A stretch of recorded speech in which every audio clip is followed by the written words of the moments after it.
Hello বন্ধুরা, আজকে চলে এলাম আমার একটা নতুন ব্লগ নিয়ে। তো আজকে আমরা যাচ্ছি আমার দাদার বাড়ি। হঠাৎ করেই প্ল্যান হলো যে আমরা আজকে কাবাব বানাবো আর সেটা আমরা বাড়িতে বানিয়ে খাবো। তো চলে এলাম দাদার বাড়িতে সমস্ত কিছু নিয়ে। আমি এখানে সমস্ত কিছু জোগাড় করছিলাম, কি কাবাব হবে না হবে। আর এদিকে দাদা আমাকে হেল্প করছিল। তো আমরা ডিসাইড করলাম আমরা হরিয়ালি কাবাব, রেশমি কাবাব বানাবো এবং পরে আমরা চিকেন টিক্কাও বানিয়েছিলাম। তো যাই হোক, এখানে আমি প্রস্তুতি নিচ্ছিলাম কি কি বানাবো। এখানে যেমন আমি ম্যারিনেট করছিলাম হরিয়ালি কাবাবের জন্য।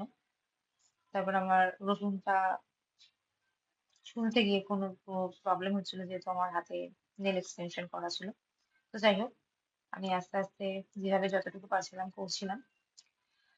তো প্রস্তুতি স্টার্ট ছিল, কন্টিনিউ আমরা করে যাচ্ছিলাম একের পর এক। যেহেতু আমাদের গ্রিলারটা যেটা ছিল সেটা যথেষ্ট ছোট ছিল, তো আমাদের একটা একটা করে করতে অনেকটা সময় লেগে গেছিল। তো তারপর এখানে আমি বানাচ্ছিলাম হচ্ছে গ্রিন চাটনি, যেটা ছাড়া কাবাবটা একদমই অসম্পূর্ণ। তো যাই হোক, আমি এখানে গ্রিন চাটনি বানানোর পর আমি রেশমি কাবাবের ম্যারিনেশনটাও করে রাখলাম এক এক করে, যাতে আমাদের করতে সুবিধা হয়। এবং এখানে কিছুক্ষণ পরে সেটা হয়েও গেছিল, যদিও অনেকটা টাইম লেগেছিল।